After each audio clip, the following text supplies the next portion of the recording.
Hello and welcome to the Rogue Monkey podcast, the show that shares insightful stories to motivate, inspire and support you following your dreams on your own journeys through both work and life. We have somehow reached the finale to season 9, 72 shows, 72 incredible stories and more than 80 inspirational guests so far. And this week I'm taking the podcast a bit closer to home as I'm going to be interviewing my boss. In 2019, Olympic champion Adam Peaty and his training partner Ed Baxter launched an innovative form of athlete experience, and we explored that in our first season of the podcast, and at that point they had ambitions to inspire hundreds of young swimmers across the UK. When the pandemic hit, Ed and Adam decided they were going to supercharge those ambitions and went into hyperdrive, making the most of the world coming to a halt for weeks on end. Within 6 months, they'd designed, built and launched an online platform for athletes around the globe. Fast forward to spring 2021 and the goalposts had moved again. Let's make the sport of swimming better for everyone involved. A bold and ambitious goal, but one that captivated people's minds, myself included. So last year, I quit my job and began consulting full-time with one of the most exciting entrepreneurs I've ever had the pleasure of meeting. Today I explore with Ed his journey up to this point, how his vision has evolved and specifically how he puts the end user at the centre of everything that he and the team do, be that athletes, parents or coaches. I really enjoyed recording this one, and having watched the journey of the AP brand unfold firsthand, it was great to unpick and share the story of how they've got to this point. So, here we go with the finale to Season 9 and Episode 72 of the Rogue Monkey podcast. Ed Baxter, leading the AP Race Club, maximising business agility, entrepreneurism and passion. Hello and welcome to the show, Ed. How are you doing? Hi, Kev. Yeah, very good, thanks. Thanks for having me back on. Looking forward to second episode together. Yeah, it's been nearly 2 years since we last spoke, and that was just before the whole world fell into chaos. So it's been a bit of a journey, I think, for everyone listening to the show and for us professionally over the last 2 years. Yeah, I think we when we last caught up on this podcast, we were in a room with a microphone coming out of your phone, if I'm not mistaken. So we're a bit more advanced as well, which is exciting. Yeah, we're moving up in the world slowly and surely, which is really, really cool. But for those of us that obviously haven't listened to the other episode yet, or somehow not seen you on the Jacuzzi podcast and everything else that you've been on over the last few years, just give our listeners and viewers just a quick introduction as to who you are and I guess your headline journey. Yes, in a very short story. I was a swimmer. I swam all my life. I joined the club, I think, when I was 6 or 7. I was kind of floating in and out of caring about actually performing. I wasn't really that bothered. I just liked being in the water and swimming. And then around age 13, I think the club had really started to pick up. I was at a tiny voluntary club and a lot of swimmers had started swimming and performing really well. So that kind of really sparked my interest in performing and swimming well. I became very serious about swimming at the age of probably 13 in terms of feeling like I didn't want to do anything else in my life ever other than train, race and swim. Really put everything I could into it in terms of time-wise, effort-wise, everything. Broke my first British record at 16, I think. And then over the next few years of kind of, 16 to 18 was pretty successful as a junior. And then had a very hard time transitioning from junior to a senior. I had a very controversial cut from funding, which kind of completely killed my love for swimming. I then started my own coaching business, private one-to-ones and very small clinics. And that kind of re-sparked my own interest in swimming and kind of brought me back into loving the sport again. And then decided, started running some businesses with Adam Peaty, as I'm sure we'll get into in a little bit as well. And then as the start of lockdown hit, I was getting to the point where I was unsure when I wanted to transition out of being an athlete and more into the side of business that we'd started working on. And it just seemed like the right time. I'd thought about stopping swimming in 2018 and it hadn't hit quite right. And then in 2020, when the pandemic hit, I spoke to my coach and said, this is my time. And previously in 2018, when she said, I can't let you stop, this is not how your swimming journey is meant to end, she said, I'm so glad that you've made this decision. This is 100% the right thing to do for you. So, I guess that kind of takes us up to where we last spoke on the podcast. I think what's really, really interesting is that when I first spoke to you on that interview, episode 8, that was, believe it or not, which is a long time ago now, you were still swimming at that point. So actually, yes, in that period in between, let's before we delve into, I guess, some of the more swimming specific content, let's just talk about that transition as a person, because that's such an interesting period of obviously your life, but there's been so many people over the last 2 years through either the pandemic or just through that reflective period decided to go a different way, where people have transitioned into different roles and different career paths. So talk us through, I guess, the process of that and what that was like for you. I think the most important thing is that I was stepping straight into something I'd already started and had a big passion for. I was very fortunate that my passion for the work I was doing outside of my own actual swimming had massively taken over from the passion of actually being in the pool. So I was stepping into something I was more excited about, which I think is where people struggle. You know, they step into something and go, oh my God, I'm lost. Where am I in the world? So that was something I was definitely very fortunate about. And the timing was just right. We'd competed at a competition in Edinburgh probably 2 weeks before we got into lockdown, maybe even less. And I really invested everything in swimming. And when I had a average or a bad swim, it hurt my soul. I was so invested in it. And I remember I went a really average mid-season swim. My coach Mel came over to me in Edinburgh and said, how was that? Was that okay? And I just said, I just don't care anymore. You know, there wasn't that feeling of like, oh, why am I not swimming well? Or there was no disappointment or anything. There was just no emotion at all. So I'm very fortunate, I think, that I transitioned, like I said, out of swimming into something I was more excited about, but also because I transitioned through lockdown, you know, we had no idea what life was meant to look like anyway. So where I'd gone into a different, you know, people always say when you step out being an athlete, you literally go into a different world. We were already in a different world again, if that made sense. So it was almost like everyone was saying life was so weird. I was like, oh no, yeah, same it's for me. So there was no kind of, oh my God, I can go out and party, I can go for dinner twice a week, which I'd never be able to do as an athlete or anything like that, because the world was so weird anyway. It was pretty natural, I think. That's a really interesting point. And I think by happy coincidence, I don't think anyone would have planned a pandemic, but actually for the whole world to be in almost an alien situation, for you to then step into that alien world at the same time meant you probably had a lot of company in that. So that's the thing that's I find really interesting, especially having watched you go through that transition from athlete into the roles you're doing now. The passion and how you kind of lost that towards the end of your swimming career and then went into the new roles now and rediscovered that. Where did that come from? Like, can you pin it on a specific thing or something that just evolved originally over time? Is that, sorry? Yeah. So where in your swimming life, if you like, did that passion for sport and swimming come from? Like I said, I'd always loved being in the water, and I was quite a good technical swimmer. I think that's probably why I managed to swim quite well. I'm not very physically or genetically gifted, but I was quite good technically. And I think the feeling of knowing I was quite efficient in the water, and, you know, if I did a breaststroke stroke, I could glide for meters and meters and meters. I loved that feeling of just cutting through the water. So I just loved being in there, and I had quite a challenging upbringing. I think that space of just being able to be completely on your own, not even, you know, with people at the end of the lane. You know, when you swim, it's just, you know, there's not much going on. You're just very much with your own thoughts. So I love probably the solidarity and the feeling of being in the water, but the passion for the kind of work ethic, like I said, came in a little bit later. I don't know if I talked about this on the podcast last time, but I literally had a really cheesy, really cliche moment of, I was literally the swimmer who everyone complains about and says, why are they even here? What's the point? Anytime I could get cramp, I was out. Anytime I could miss a session, I would miss a session. And like I said, a lot of the swimmers had been performing really well in the club, and I wanted to go to competitions, not because I really wanted to swim well at a national level. You know, everyone was going away, and it was like, I kind of want to go with them because they're my friends.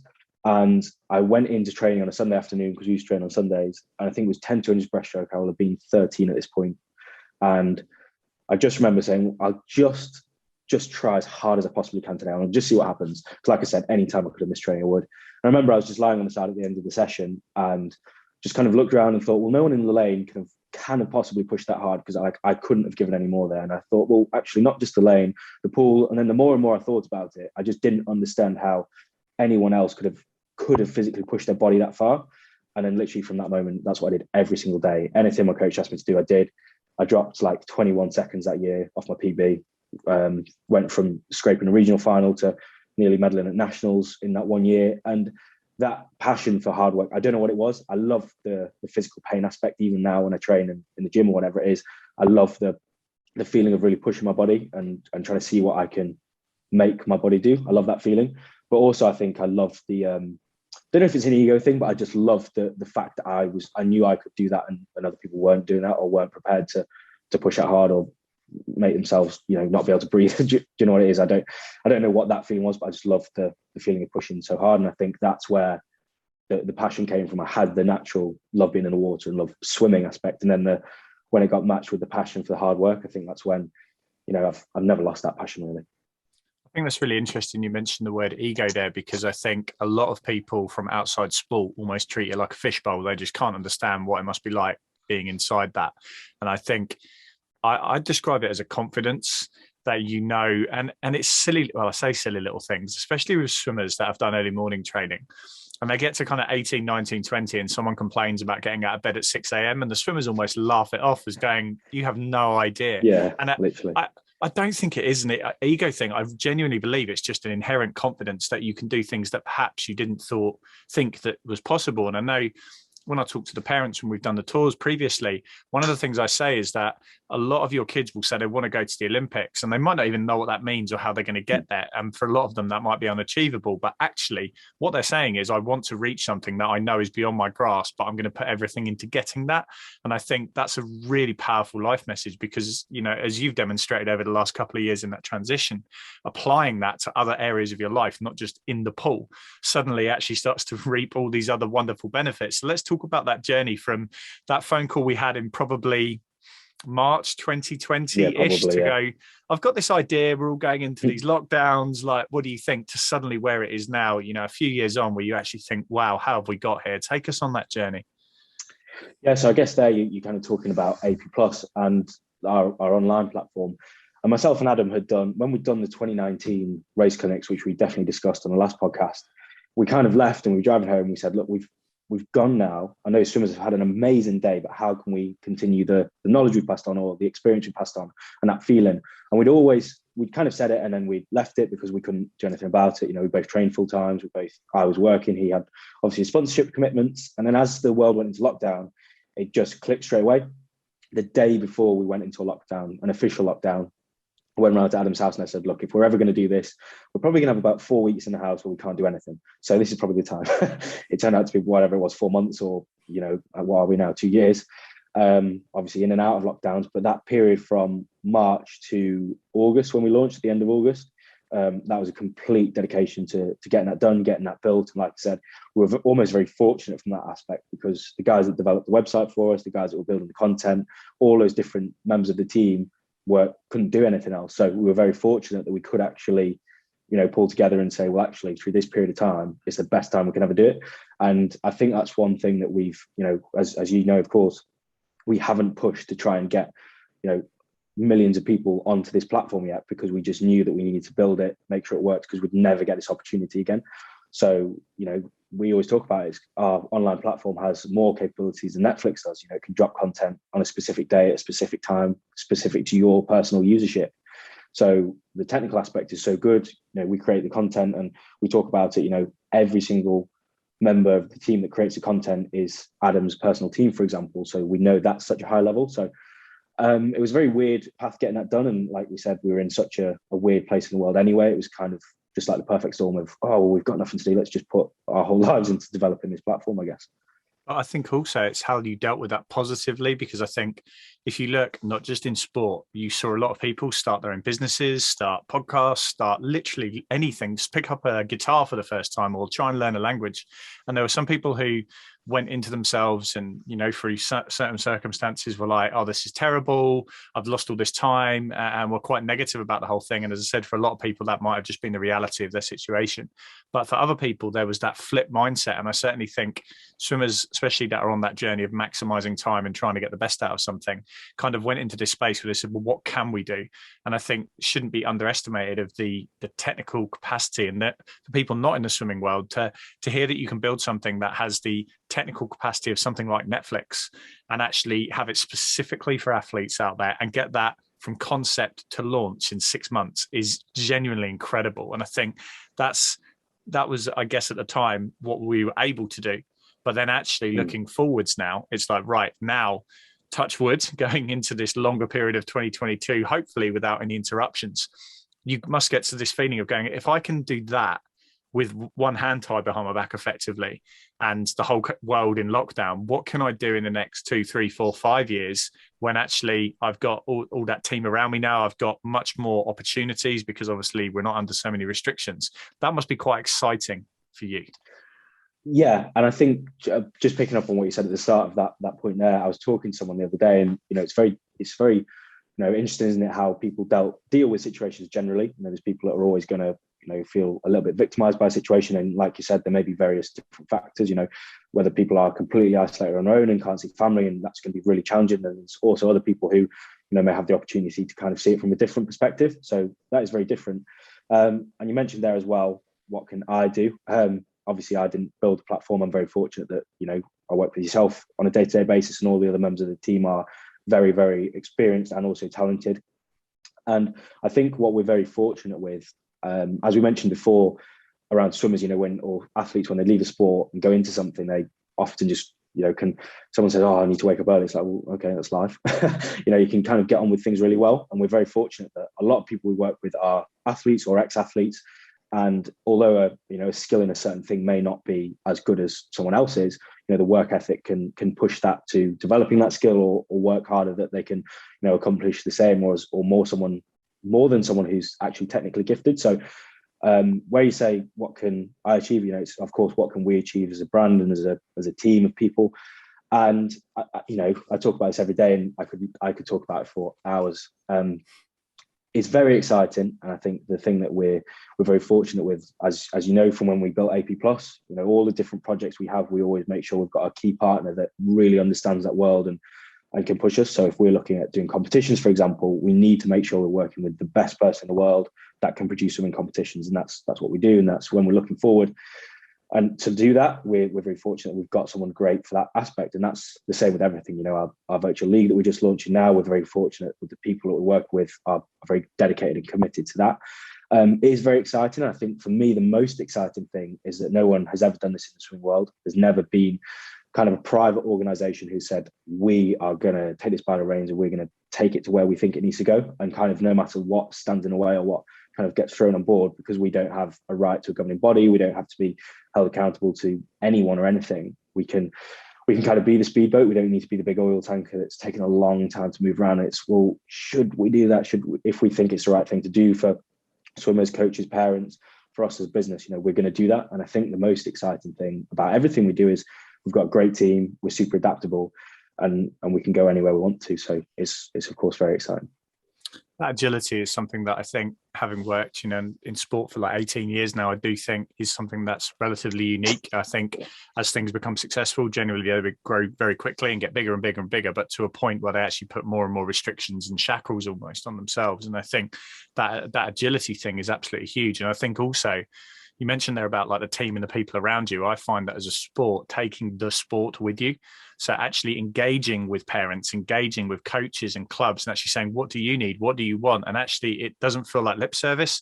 It genuinely feels like when we sit on some of these calls, and I'm sure any business owners out there who listen to their clients and listen to customer feedback, but actually listen to it, take it on board, and then like provide something going forwards that meets the needs of the people on the ground, instead of going, I hear what you're saying, but we're not going to listen to you. And I think that's something that, again, from a slightly removed person, over having only worked with you guys, relatively speaking, for a short period of time, is something that you do so well. And I think that's something that it doesn't matter whether you operate in swimming, in any sport, or just in business generally, you have to listen to your clients. And actually by doing that, when you put something out there, number one, it's fit for purpose. But number two, the people are actually more engaged with you because they feel valued. They actually feel like my voice is worth something. And I think that's something, whereas we take the extreme example, and I go back to episode 17 when I interviewed the producer for Athlete A, the American gymnastics documentary. And that was a perfect example of where there was voices and noises screaming for years that there was a problem, but no one listened. So I think that on its own is something. So I think, how have you kind of approached that, leading the charge, if you like, when it comes to listening? What's that been like for you as the person in steering the ship, if you like, your speedboat? I think the thing that's really important, we touched on it earlier, is ego is one thing. We're not a business that has a market of 1 billion or 2 billion or 3 billion people. We've got a niche market. Swimming isn't the biggest sport. There's especially after COVID, the membership's been hit massively. So it's not like we can say, oh, we don't care what you think, but because there's so many other people that want to be involved in what we do. If we don't listen to what people want, then we don't have a business, and we aren't providing what we want to do. We were never set out, and we never started this to say we want to be a billionaire, we want to have a yacht. we want to have a yacht. There's nothing like that. It was because I was a swimmer, Adam's still a swimmer, everyone who we work with is involved in sport in some way, and we love swimming and love the sport so much. You asked about my passion earlier. It's from swimming, it's from sport. So why would we ever lose that? And it's really important that we listen to people, like you said. And as much as I said about working with experts earlier in the different projects we're trying to do, if there's a swimming parent that says, I don't understand how I'm meant to deal with this as a swimming parent, who am I to say, well, sorry, but we don't really want to cover that because I don't really know. That's not for me. I'm not an expert in being a swimming parent by any stretch of the imagination. So they're the experts in being swimming parents, and we need to support that if they can. The swimmers who are age group swimmers right now, I was an age group swimmer 10 years ago, you were an age group swimmer 20 years ago. We have no idea what it's like to be an age group swimmer now.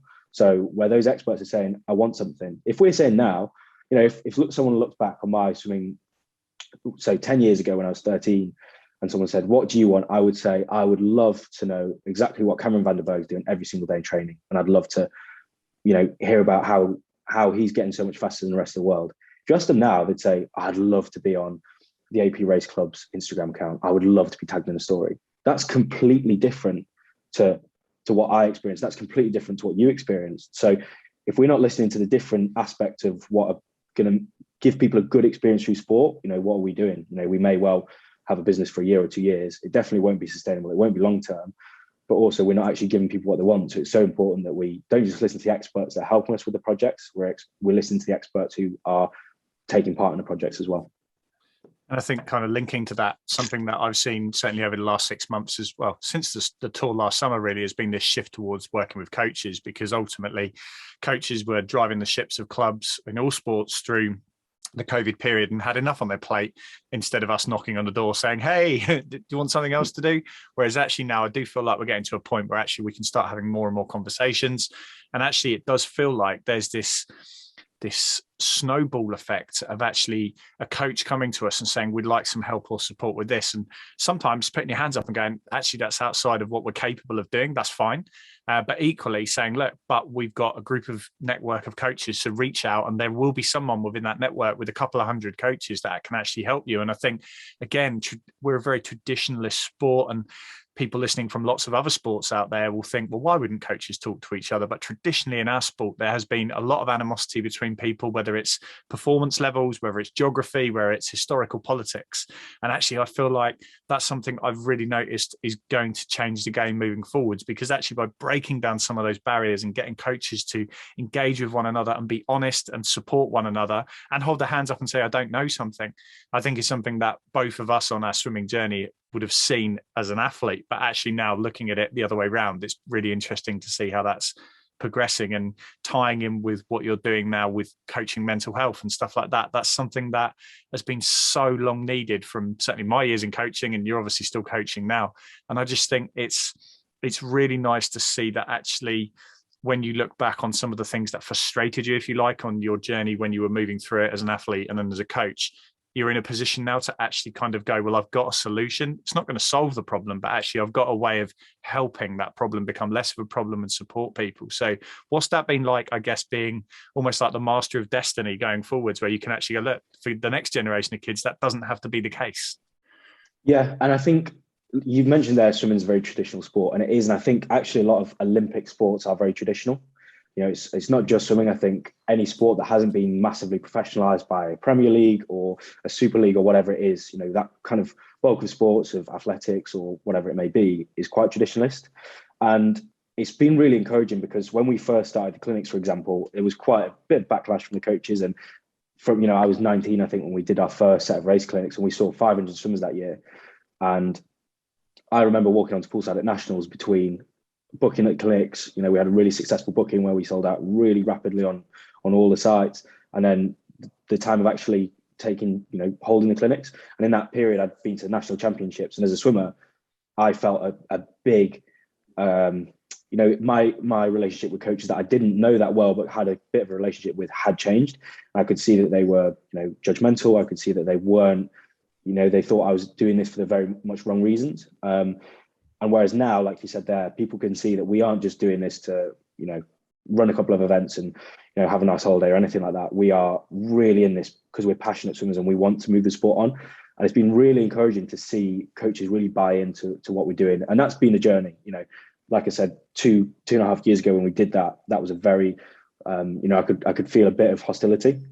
And that's very much transitioned into more and more coaches now reaching out and trying to take part in our events. And, even to a point where coaches say, can we come and can we learn from, what we're doing on these tours for the clinics, because we don't know about psychology. And it's so good to see coaches now open to learn those things, because like you said, often, a traditional sport, you start coaching it at, sort of my age, 20, 25, you learn what the coach who's 60 learn, and then you kind of pass that on in 60 years time or 40 years time, whatever it is. But it's so good to see coaches now reaching out, trying to learn new things. The world's a different place. Swimming's very different to what it was 2 years ago, 4 years ago, 6 years ago. Things change in sports so rapidly, and it's good to see coaches now trying to also change and adapt to the new virtual world, the new tech world, the new, whatever it is. So it's really good. I think also go back to that point about listening.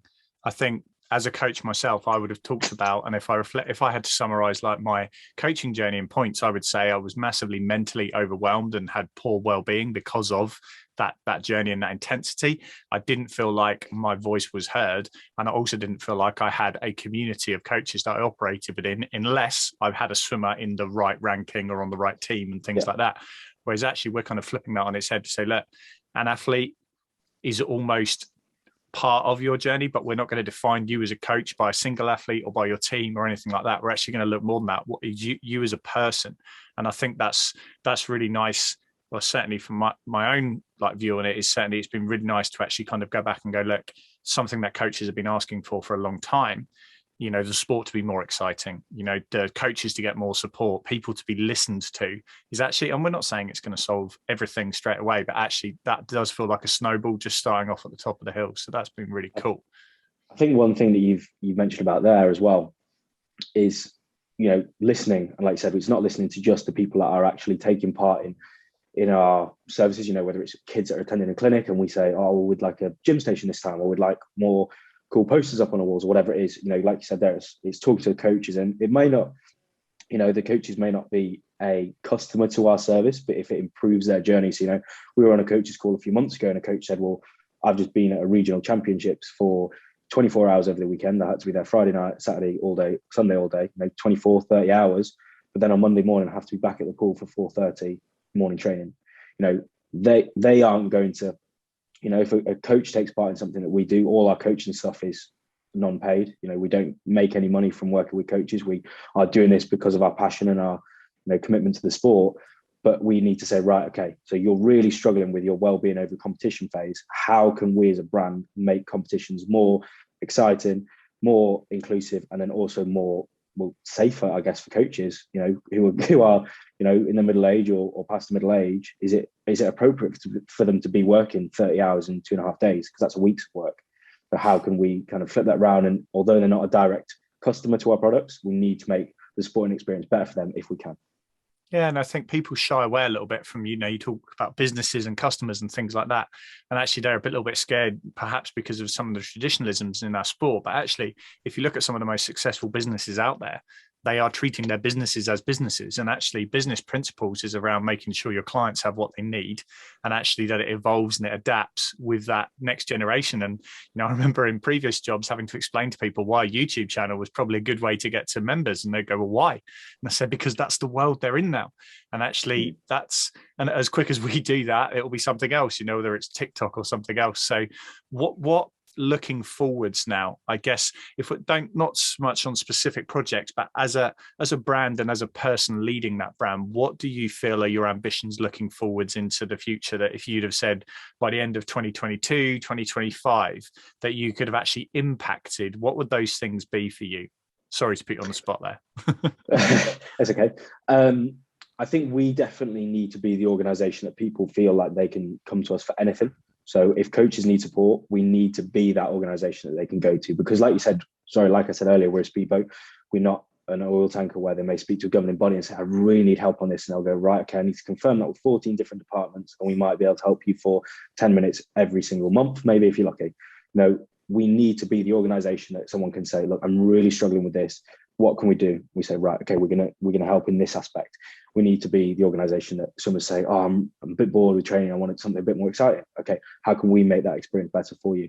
I think looking forwards, now, this isn't a timescale thing. It's not in the next 1, 2, 5 years or whatever it is, but we need to be the organisation swimming that is trying to drag it forwards. The ISL's obviously started, and they've gone at it from a money and no passion perspective. He quite likes swimming, the guy that's in charge of it, and he's throwing a huge amount of money at it. But you can see there's so many issues and there's things that come up all the time, and the things they're fed back onto, they don't often see changing. Whereas we're coming at it from the other perspective. We don't have a huge amount of money behind us. We've never had any investment. We reinvest all our profits back into making sure that we're, ambitious for more projects going forwards. So we need to say, right, we approach it from the passion perspective. We're not going to put a timescale on it, but we need to be the brand, the organization that anyone could come to for the answer in swimming, whether it's support, whether it's more excitement, whether it's more opportunities to win prize money or create a career out of swimming. Feel like you're recognized, even though you might not be the fastest, but you're the most improved that year. So whatever it is, we need to be the organization that are trying to help people to be better than yesterday, which is our slogan. So we really want to try and make sure that, we always talk about it. Being better than yesterday, for example, isn't about being faster than yesterday. It's not about, I did a 40 seconds on my 53 today, so I need to make sure that tomorrow I'm 39. It's not about that. It's just, making sure that, every single time you wake up, every single time you go to the pool, or you approach an area of your sport, you're just trying to be better than you were before and trying to, improve yourself. I think as coaches and teachers and anyone who works in that kind of youth age group space where they're working with young people, what we're talking about there is actually taking people on a journey. And actually the better than yesterday is a whole self-improvement thing. It's not about swimming per se. And I talk to parents about that and say it very clearly. If your child got quicker every single time they raced, eventually they would get to zero, which and the kids look at me like, oh yeah.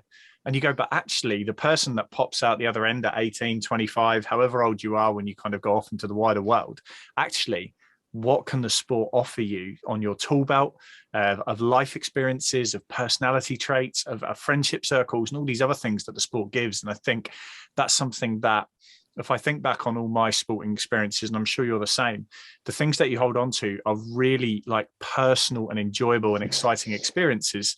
And actually, it's obviously there's a lot of scaffolding that goes around all of that, but actually creating something that people want to be involved in because it gives them a good experience, whether that's a parent coming onto a YouTube live, whether that's somebody signing up for AP Plus so that they improve their streamlining from the S&C work, whatever it is, their actual journey, we're almost writing a letter to their future self so that when they're 35 or 50 and they're looking back and going, that was good. And I remember being involved in that. They're proud to have been involved in that, not, I guess, perhaps a more bitter reflection where a lot of people go, I wish I'd have done this, or that wasn't available, or I'd never got the opportunity to do that. So again, it's quite exciting to be in that position.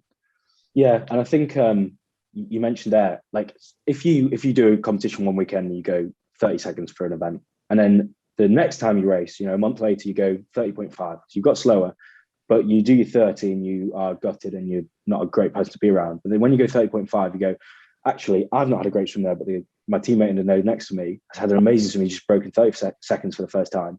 And you congratulate them and you're happy for them and you're proud of them. That is being better than yesterday. You may not have got faster, but as a person, as a sportsman, as an athlete, you were better than you were last time. I think that's what's important. And like you mentioned there, it's around a journey, it's around experiences. Anytime I speak to swimmers, swimming clubs, parents, coaches, whatever it is, there's two things that really stand out to me in my journey as the best experiences. From a training perspective, when I went on my first proper training camp, I was 17. I went to Australia for 7 weeks. That's obviously a very privileged kind of experience to have, and I understand that most people won't get to experience that. But that was no time. There was no achievement that was linked to that. It was just the best time I'd ever had in my life. And I was surrounded by my friends doing the thing I loved, which was training. And then the best achievement I ever had was at Nationals in 2015, I think it was. Me and three of my mates finished second in the open age group for the 4x1 medley relay. We had 40 members in the club, so 10% of our club was on that relay. It beat all the private schools in the country, beat all the high performance programs in the country. It wasn't at all about the fact that I did a really good split for me personally. It wasn't at all about the fact that we'd won or we hadn't broken any type of record other than probably a club and county record. But it was the fact that 10% of this tiny voluntary club, who were my best friends, had managed to do something that there was no way we should have ever done. And I think, you mentioned there, it's about experience, it's about journey, and if I think what was the funnest thing, I remember walking back, with my mates after that relay, and my coach saying, "Oh my God, you split a second and a half quicker than you went in your individual the other day." And then hearing what all my mates had gone, going, "Oh my God, that's way quicker than you went the other." And like that experience and doing that with your friends is the best. It's better than doing something for yourself and a potential PB or medal that you won. You're doing it with your friends, and it's an experience. Yeah, for sure. And I think that's something that I've watched with great interest evolve in terms of the group, if you like, that sits around yourself and Adam is slowly getting bigger and bigger. And actually it feels like more than just that individual project that perhaps when you first started as an idea, it's kind of growing to a point now where you're bringing other athletes on board and you've moved to an AP branding instead of an Adam Peaty branding. And actually that's really exciting for people to see, I guess, the branches starting to grow out, because for them, suddenly it's not one thing, it's actually a range of opportunities and a range of people to look up to. And I'm sure within the next few years there'll be other athletes coming on board that actually, I remember a really interesting slogan from women's football when they first started really putting some money behind that, trying to get more and more young girls into football. And they talked about that if you can't see it, you can't be it. And that's just such an interesting way of putting it. We're actually now, through things like the vlogging that you do and the YouTube stuff that Adam does and all these other things, actually it starts to get people seeing that they're normal people and they come from normal backgrounds, and the opportunities perhaps might not exist when they're 12, but they might exist when they're 15 or 17 or 19. And actually it gives people so much more relatability to a brand when actually they realize that that could be them. And if it's not, they still aspire towards that because it's something that they believe in. Yeah, for sure. And, you mentioned there around our kind of rebranding around it not being about Adam as such. And I think that's really important. There's obviously different aspects of that. First of all, the personal and the swimming passion side of it. We're in a fortunate position where we can support athletes and give them the, support they deserve. Myself and Adam have been so passionate for the whole time I've known him, for the whole time I've been involved in swimming and passionate about swimming. Athletes do not get the recognition they deserve in Olympic sport. If you're a footballer and you are taking part in, I don't understand the divisions other than Premier League, but so you're in the third tier down and you are the bottom of the table, you're probably still getting paid 200, 300 grand a year. That is outrageous that you can be the 60th, the 100th, the 200th best player in the country and you're getting £250,000 a year. Whereas a swimmer who's just finished, a 10-year Olympic campaign, won 2 medals, can't then go and get a small sponsorship from a swimming brand.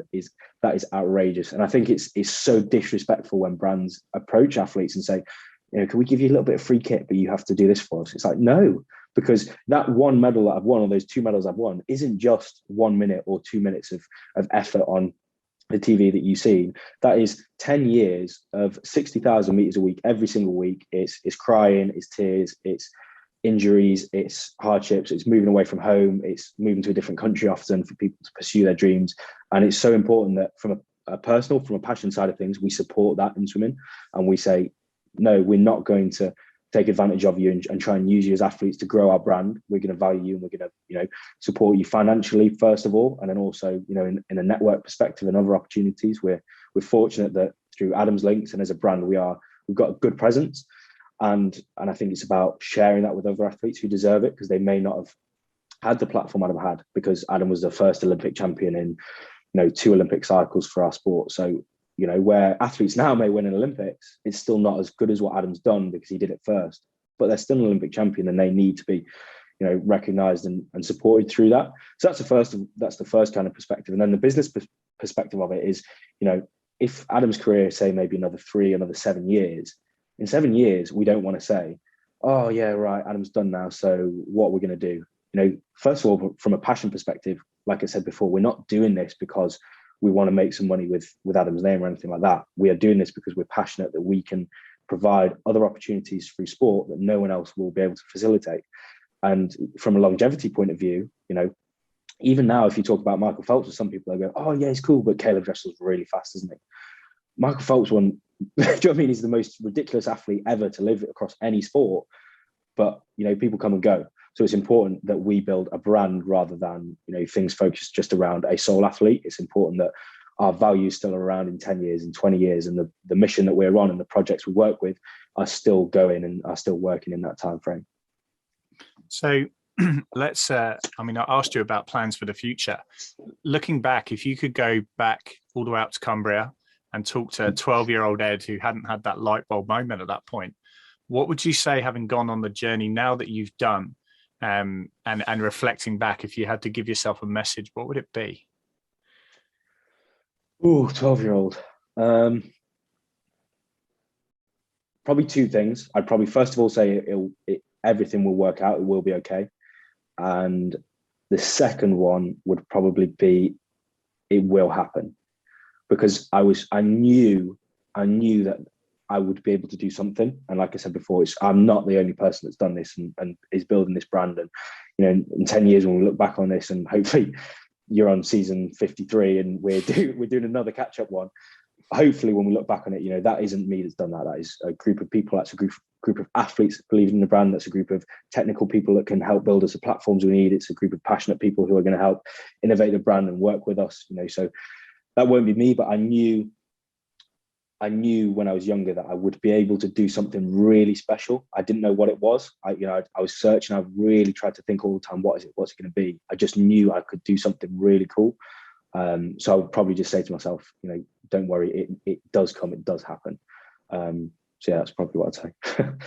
It's a really nice way to pull it all together. And I think every time, I dip my toe into the coaching world for, a couple of cycles back in 2010 through to about 2016, 2018, I kind of remember watching you as a swimmer, and obviously watching Adam and Mel, and I'm watching you all go on that journey. Every time something new happens, another step happens, whatever it is, there is an immense level of pride, but also happiness, because I think the sport is really good at building people up and then chewing them up and then spitting them out. And actually, you guys are examples that moving forwards, not just you, but the network, the group of people, the coaches, there is another way of doing it. And actually, it's really exciting looking forwards. And like you said, it's going to be really interesting to come back in season 50 and actually revisit all of this and talk about it. But for now, it's been really nice to kind of explore where we're up to with it all. And looking forwards, could not be more excited for you. So thank you for your time, Ed. That's right. No worries. Thanks for having me, Kevin. Thanks for his nice comments at the end. They're very nice.